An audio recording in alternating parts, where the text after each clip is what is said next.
उत्तर प्रदेश में लापरवाह अधिकारियों की कुर्सी अब हिल चुकी। Yogi Adityanath full action mode में हैं और इस बार निशाने पर हैं वो अधिकारी जो फाइलों में सिस्टम चलाते हैं लेकिन जमीन पर नदारद रहते हैं। इस बार योगी ने अफसरों को चेतावनी नहीं बल्कि अल्टीमेटम दे दिया है। मीटिंग में सीएम ने यह साफ आदेश दिया है कि जो लापरवाही करे उसे किसी भी कीमत पर बख्शा न जाए। लापरवाही की लिमिट पार तो योगी अफसरों को देंगे सुधार।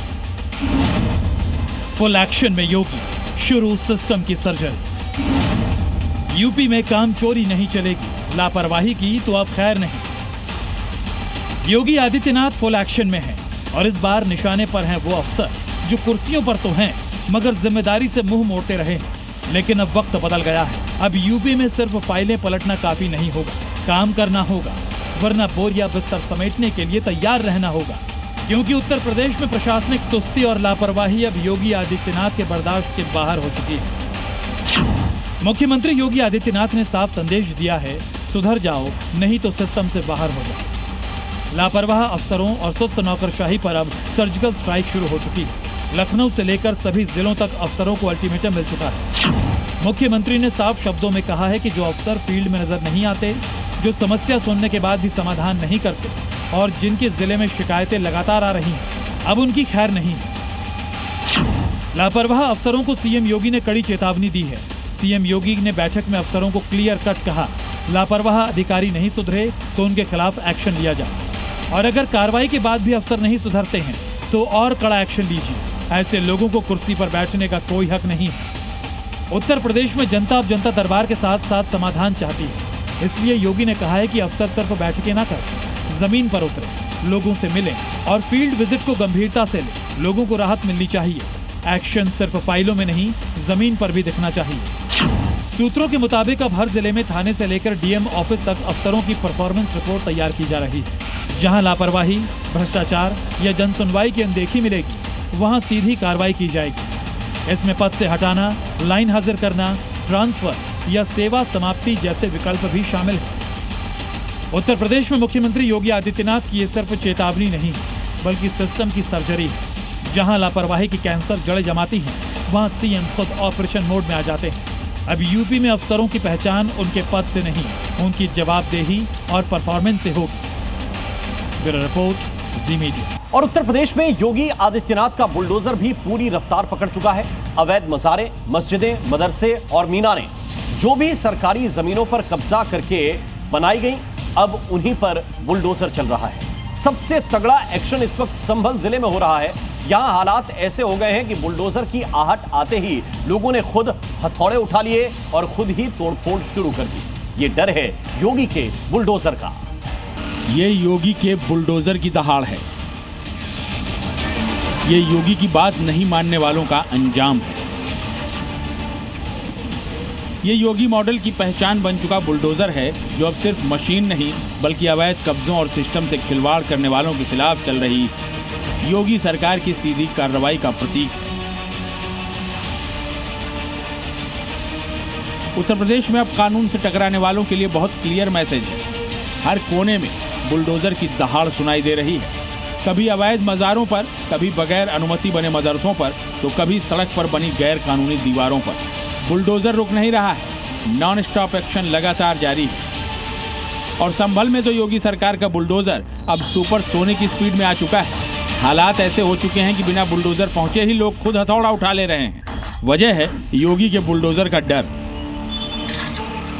चंदौली के वारिसनगर में बुलडोजर से पहले ही अवैध निर्माण पर स्कूल संचालक का हथौड़ा चल गया।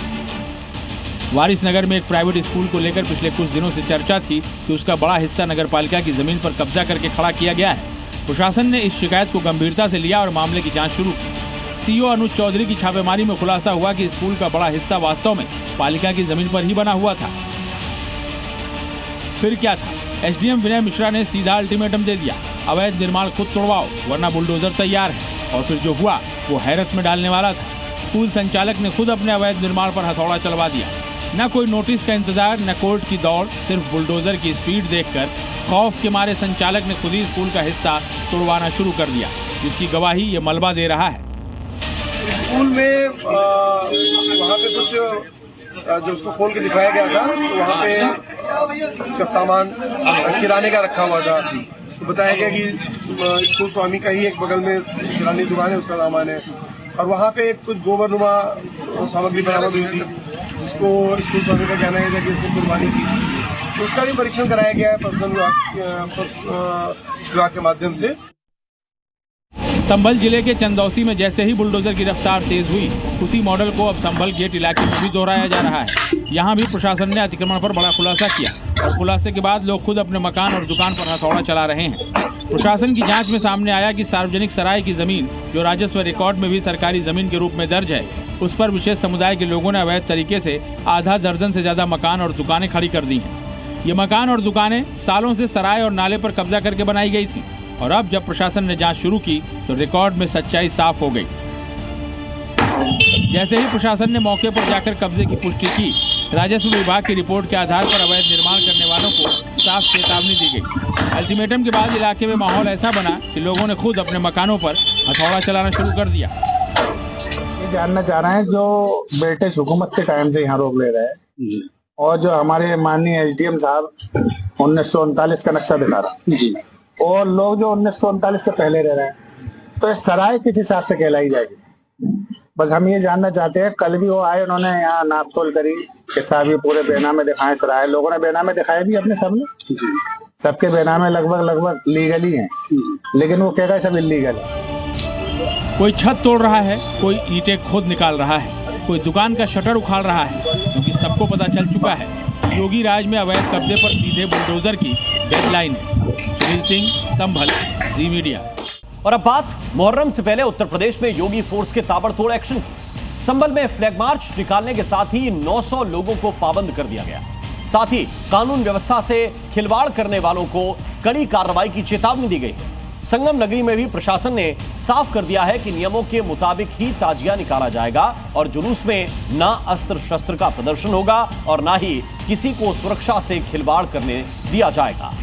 मुहर्रम से पहले ताबड़तोड़ एक्शन, ऑल यूपी योगी फोर्स की सख्ती। यूपी में सीएम योगी का संदेश साफ है कि मुहर्रम के मौके पर नियमों के हिसाब से ही ताजिया निकाला जाए, कानून व्यवस्था और सुरक्षा से खिलवाड़ ना हो। साथ ही भड़काऊ नारे और हथियारों का प्रदर्शन किसी भी कीमत पर बर्दाश्त नहीं होगा।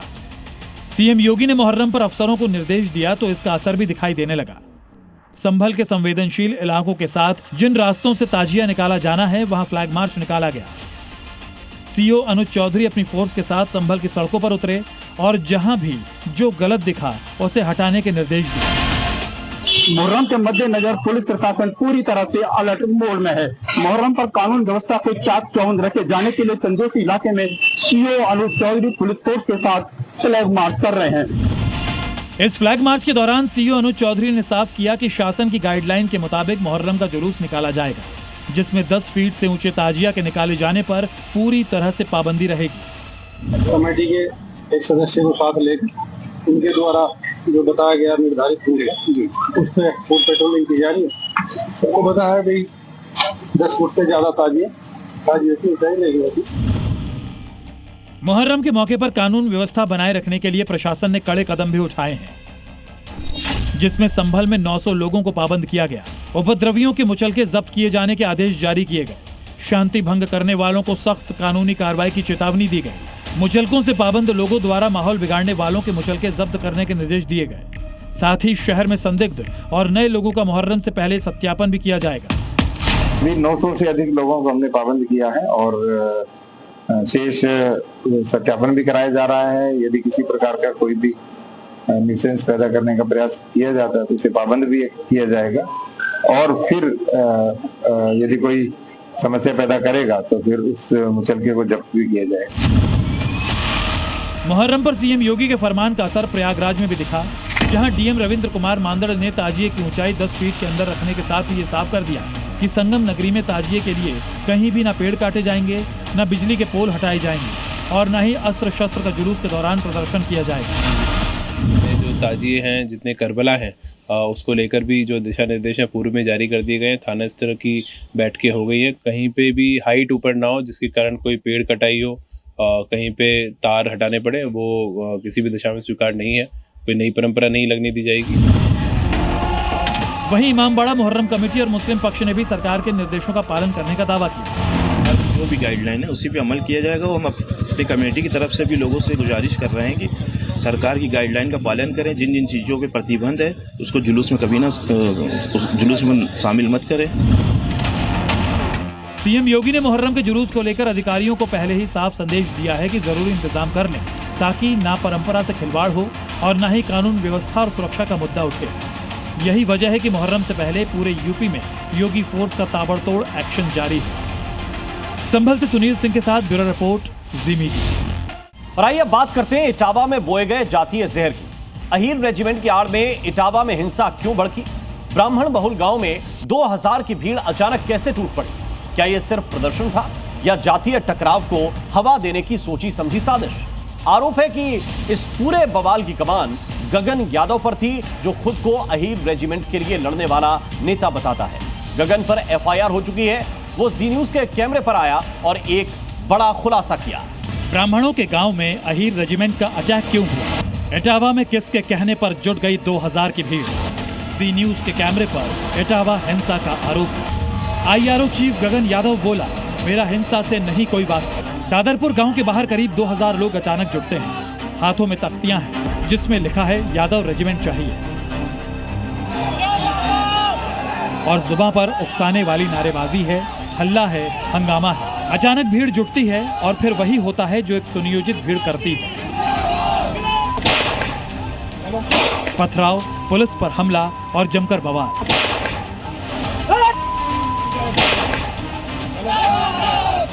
अब असली सवाल उठता है कि इटावा में यादव वर्सेस ब्राह्मण के जातीय तनाव के बीच इतनी भीड़ कहां से आई? इतनी तैयारी के पीछे कौन था? तो इसका आरोप सीधे सीधे गगन यादव पर लगा है, जो एक युवा चेहरा है, एक युवा नेता है। गगन यादव खुद को इंडियन रिफॉर्मर्स ऑर्गेनाइजेशन का संस्थापक बताता है। गगन यादव भारतीय सेना में अहीर रेजिमेंट की मांग के लिए जाना जाता है। सोशल मीडिया पर गगन यादव ने अपने बायो में लिखा है कि वो युवा नेता है जिसकी विचारधारा समाजवादी है। हालांकि गगन यादव समाजवादी पार्टी और किसी भी अन्य दल से जुड़ा हुआ नहीं है। ये वही गगन यादव है जिसको लेकर दावा है कि सोशल मीडिया के जरिए इसने प्रदर्शन का आह्वान किया और भीड़ इकट्ठा कर दिया, और देखते ही देखते दादरपुर गांव में जातीय युद्ध छिड़ गया। अब 4 गांवों में छापेमारी चल रही है। अब तक 19 गिरफ्तारियां हो चुकी हैं। 20 आरोपियों पर एफआईआर दर्ज हुई है। गगन यादव पर भी हिंसा भड़काने के आरोप में केस दर्ज किया गया है। सवालों से घिरने के बाद गगन यादव कैमरे पर आए। जी न्यूज को उन्होंने सफाई दी कि मैं इस हिंसा में शामिल नहीं था। हम तो ये कह रहे हैं तलाश की ज़रूरत ही नहीं है। मैंने तो अधिकारियों को भी कहा है कि जब आपको ज़रूरत लगे, भाई हमारा फ़ोन आपको ट्रेस पे लगाने की भी ज़रूरत नहीं है, आपको ढूंढने की भी ज़रूरत नहीं है हम कहाँ हैं कहाँ नहीं हैं, आपको हमारे घर पर भी जाने की ज़रूरत नहीं है। आप हमें सिर्फ एक मैसेज दें कि गगन यादव, हमें आपकी ज़रूरत है, या आपको हम अरेस्ट करना चाह रहे हैं, या आपसे हम पूछताछ करना चाह रहे हैं। आप सिर्फ एक मैसेज छोड़ दें, हम चलकर वहीं आ जाएंगे जहां आप बुलाना चाहते हैं। हम चोर नहीं है साहब। इटावा में जो कुछ हुआ वो महज गुस्सा नहीं था, वो सुनियोजित था, संगठित था और सोशल मीडिया के जरिए उकसाया गया था। और इन्हीं सबका आरोप लगा है गगन यादव पर। गगन यादव वही है जो कहता है कि वो अहीर रेजिमेंट के लिए लड़ाई लड़ रहा है। अहीर रेजिमेंट कोई संगठन का नाम नहीं है। अहीर रेजिमेंट यादव समाज की एक मांग है, एक मुद्दा है जो कई वर्षों से चलता आ रहा है। अहीर रेजिमेंट की मांग है, जिस प्रकार तमाम जाति आधारित रेजिमेंट्स की व्यवस्था भारतीय सेना में बनी हुई है, उसी प्रकार यादव समाज की भी कई वर्षों से ये मांग है कि हमारी भी भारतीय सेना में रेजिमेंट बने। तो इसको गलत नैरेटिव करना, इसका मुझे लगता है वो सही नहीं होगा।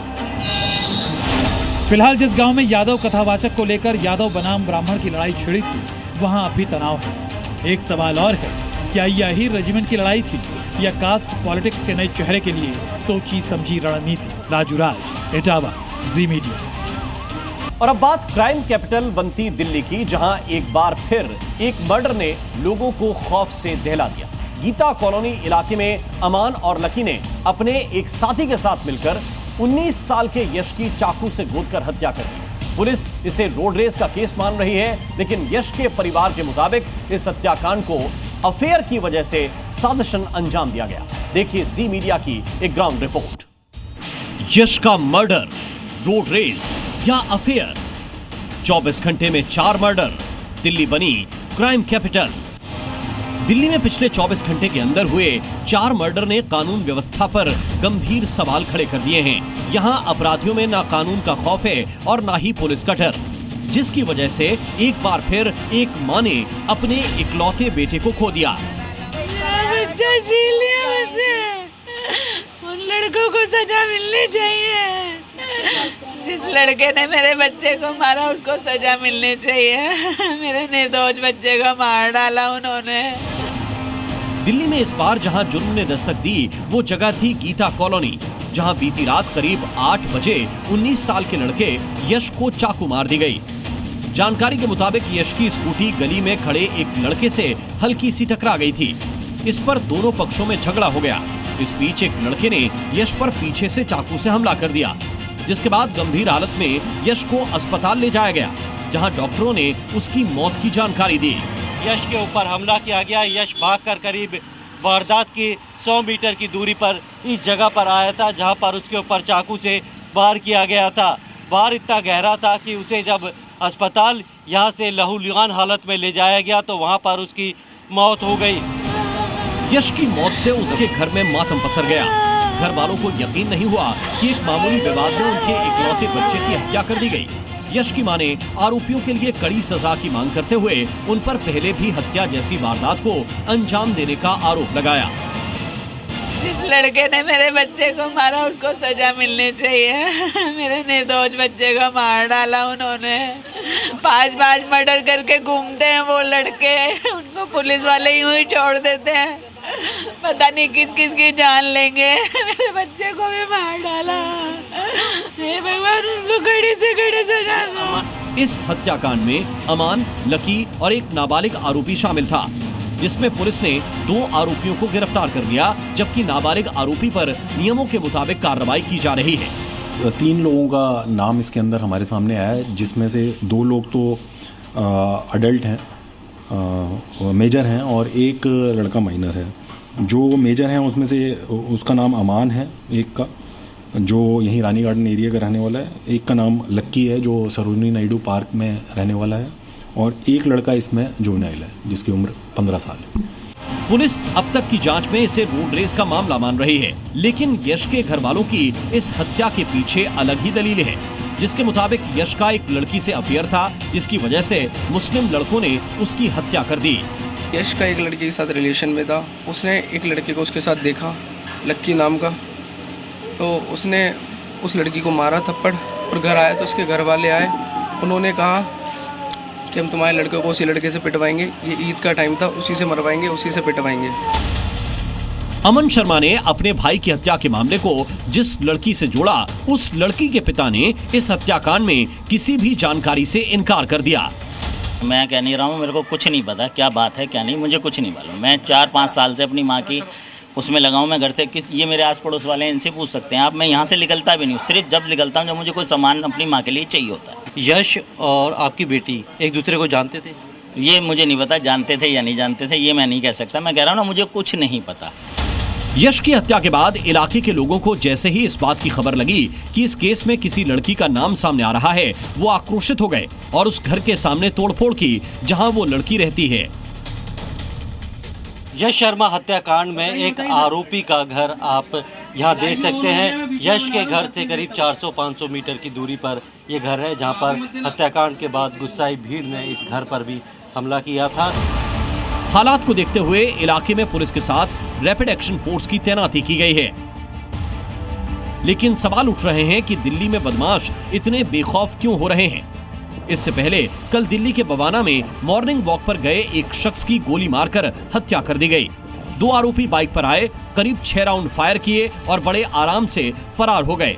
वहीं दूसरी वारदात दिल्ली के सुल्तानपुरी इलाके में हुई, जिसमें 10वीं कक्षा के छात्र की चाकूबाजी में मौत हो गई। तीसरी वारदात दिल्ली के अमन विहार थाना इलाके में हुई, जिसमें चाकू से 2 भाइयों पर हमला किया गया था, जिसमें एक की मौत हो गई जबकि दूसरा घायल हो गया। दिल्ली से जी मीडिया के लिए प्रमोद शर्मा की रिपोर्ट। और अब खबर मध्य प्रदेश के देवास से, जहां वन विभाग ने बुलडोजर कार्रवाई की, जिसमें कई लोग बेघर हो गए। वो तब जब बारिश का मौसम है, सिर छिपाने के लिए छत भी नहीं है। तस्वीरें देवास जिले के खिवनी की हैं, जहां वन विभाग की ओर से बुलडोजर कार्रवाई की गई। बताया जा रहा है कि खिवनी अभयारण्य से लगे किसानों के वन विभाग ने बलपूर्वक अतिक्रमण को हटा दिया। इस दौरान पुलिस भी मौके पर मौजूद रही। वन विभाग के मुताबिक जंगल में पिछले कई साल से आदिवासी परिवारों का अतिक्रमण था। इस कार्रवाई के दौरान करीब 30 से 35 अवैध निर्माणों को गिराया गया। आदिवासी परिवार वन विभाग के अधिकारियों से मकान न तोड़ने की गुहार लगाते रहे। महिलाएं अपने टूटते मकानों को देख रोती बिलखती रहीं और छोटे छोटे बच्चे भी टूटते मकान को देखकर रोते रहे। आदिवासियों की माने तो बारिश के मौसम में वन विभाग ने बिना सूचना दिए घर तोड़ दिए, जबकि करीब 20-25 साल से उनके मकान यहाँ बने हुए थे। आज से थोड़ी ले रहे हैं हम, जब से मान ला आज 40 साल पुराना कब्जा है हमारा। आज प्रूफ ना होने कारण हमको मकान से और जमीन से बेदखल करने की बड़ी बरसात में घर तोड़ा इन्होंने। हमें कोई नोटिस की सूचित भी नहीं की इन्होंने। हम बात करेंगे फिल्म और टीवी एक्ट्रेस शेफाली जरीवाला की, जिन्हें बीती रात कार्डियक अरेस्ट आया और फिर थोड़ी ही देर में उनकी मौत हो गई। शेफाली की उम्र महज 42 साल थी। ऐसे में उनकी इस तरह हुई मौत से सोशल मीडिया पर कई सवाल उठ रहे हैं। हम इन सवालों की गुत्थी को भी डिकोड करने की कोशिश करेंगे, मगर पहले ये रिपोर्ट आपको दिखाते हैं। शेफाली जरीवाला के दिल में ऐसा कांटा लगा कि धड़कनें दगा दे गई। ग्लैमर की दुनिया की तमाम चमक दमक फीकी पड़ गई और सांसों की रेस खत्म हो गई। बीती रात 11 बजे के करीब शेफाली की तबीयत बिगड़ने पर आनन फानन में उनके घर के पास वाले अस्पताल में उन्हें ले जाया गया। बताया जा रहा है कि शेफाली की मौत कार्डियक अरेस्ट से हुई, यानी उनके दिल ने अचानक काम करना बंद कर दिया। मगर वो अस्पताल पहुंचती इससे पहले ही मौत आ चुकी थी। इस वक्त मैं बेले हुए अस्पताल के बाहर हूँ। मैं आपको तस्वीर दिखा दूँ। बेले हुए अस्पताल में ही बीती रात शेफाली जरीवाला को 10 से 11 के बीच लाया गया था। उनके साथ परिवार के कुछ लोग थे। जानकारी के मुताबिक शेफाली के पति उनके साथ मौजूद थे। उन्हें जब यहाँ लाया गया तो अस्पताल के लोगों से मेरी बातचीत हुई। उन्होंने कैमरे पर नहीं आने की शर्त पर बताया कि जब उन्हें यहाँ लाया गया तो वो जो है जांच के दौरान पता चला कि वो मर चुकी हैं। आप क्या कुछ दिनों पहले वो बाहर गई थी, आई है इस तरह की कुछ जानकारी? उनका इवेंट चलते रहता है बहुत सारे। हाँ, कहाँ पे? आउट ऑफ इंडिया, कभी इधर इंडिया में। हाँ, और कौन सी विटामिन की गोलियाँ ले रही थी सर? नहीं मालूम सर, अपन के पर्सनल तक कोई जानते। शेफाली जरीवाला के हेल्थ की अगर बात करें तो वो लंबे समय से मिर्गी से पीड़ित थी, जिसका जिक्र वो कई बार इंटरव्यूज में भी कर चुकी थी और इसी के लिए वो वर्कआउट और योगा का सहारा भी लिया करती थी। मगर ऊपर से फिट दिखने वाली शेफाली शायद अंदर से कमजोर हो चुकी थी, जो किसी को नहीं दिखा। उनके साथ रहने वाले पति पराग को भी नहीं। शेफाली की मौत के बाद उनके पति पराग त्यागी भी उदास चेहरे के साथ अस्पताल से बाहर निकलते दिखे, जिसके बाद मुंबई पुलिस ने उनसे बीती रात की पूरी घटना का ब्यौरा लिया। फिल्म और टेलीविजन इंडस्ट्री में शेफाली के साथ काम करने वाले कई कलाकार भी अस्पताल और उनके घर पहुंचे। किसी को यकीन नहीं हो रहा था कि इतनी जिंदा दिल शख्सियत इस तरह अचानक मौत की आगोश में चली गई। बीती रात करीब 10 बजे के आसपास शेफाली जरीवाला की तबीयत नासाज हुई, जिसके बाद उनके पति और परिवार के अन्य सदस्य उन्हें बिले हुए नाम के एक नज़दीकी अस्पताल लेकर पहुंचे, जहां पर जांच के दौरान उन्हें brought dead before admission declared किया गया। हर कोई ये सोच रहा है कि आखिर ऐसा कैसे हो सकता है। आखिर शेफाली की मौत की मिस्ट्री क्या है? क्या शेफाली किसी बीमारी से ग्रसित थी? क्या शेफाली को कोई पर्सनल प्रॉब्लम थी? ये कार्डियक अरेस्ट था या फिर कुछ और? ये तमाम वो सवाल हैं जो लोगों के दिलो दिमाग से लेकर सोशल मीडिया तक गूंज रहे हैं। लोग तरह तरह की आशंका जता रहे हैं। इन तमाम सवालों और आशंकाओं के बीच इंतजार है शेफाली की पोस्टमार्टम रिपोर्ट का। मुंबई से अश्विन पांडे के साथ ब्यूरो रिपोर्ट, जी मीडिया। तो शेफाली की मौत अभी तक मिस्ट्री क्यों बनी हुई है, ये बताने से पहले हार्ट अटैक और कार्डियक अरेस्ट के अंतर को भी समझना जरूरी है। डॉक्टरों के मुताबिक कार्डियक अरेस्ट से पहले सीने में दर्द होता है, सांस लेने में परेशानी होती है और चक्कर आते हैं। दिल के जो है वो अचानक काम करना बंद कर देता है और इसकी वजह से शरीर में दिमाग, फेफड़ों और अन्य अंगों तक ब्लड नहीं पहुंच पाता। ये जरा देखिए, हम आपको ये बताना चाहते हैं, कार्डियक अरेस्ट में दिल में ब्लड पंप होना बंद हो जाता है। हार्ट अटैक में दिल तक खून पहुंचने में दिक्कत होती है, दिल का काम बंद हो जाता है, धड़कन थम जाती है। धमनियों में ब्लॉकेज की वजह से परेशानी हार्ट अटैक में आती है। ये दोनों में अंतर है। दिल के इलेक्ट्रिकल सिस्टम में गड़बड़ी होती है और हार्ट अटैक में कुछ दिन या घंटों पहले से इसके संकेत शरीर को मिलने लगते हैं। हालांकि शेफाली की डेड बॉडी पर किसी चोट के निशान नहीं थे, लिहाजा अभी तक ये साफ नहीं हुआ है कि शेफाली की नॉर्मल डेथ हुई या फिर कोई और वजह थी। अगर शेफाली की मौत के बाद उनके घर में पुलिस के साथ फॉरेंसिक टीम का पहुंचना कई तरह की आशंकाओं को जन्म दे रहे हैं। वहीं सोशल मीडिया पर शेफाली के पति पराग को लेकर भी सवाल पूछे जा रहे हैं। क्या है ये पूरा मामला, देखिए इस रिपोर्ट में। फिटनेस फ्रीक और हेल्दी लाइफस्टाइल, फिर भी 42 साल की उम्र में कार्डियक अरेस्ट।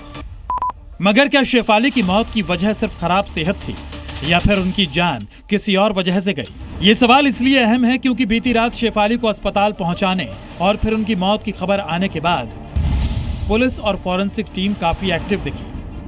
खबर है कि शेफाली के घर से उनके मोबाइल और दूसरे डिजिटल डिवाइस भी जब्त कर लिए गए हैं ताकि पोस्टमार्टम रिपोर्ट के बाद हर संदिग्ध पहलू की जांच की जा सके। फिल्म अभिनेत्री शेफाली जरीवाला को लेकर पुलिस अपनी जांच तेज कर चुकी है। इस मामले में प्राथमिक तौर पर कार्डियक अरेस्ट एक बड़ी वजह सामने आई है, लेकिन पुलिस किसी भी एंगल को नहीं छोड़ना चाहती। खास तौर पे अगर हम पहले बात करें तो सेलिब्रिटीज़ को लेकर कई बार आरोप लगाए जाते हैं। ऐसे में पुलिस हर उस एंगल की तलाश कर रही है जो आगे चलकर पुलिस के लिए सरदर्द बन सकते हैं।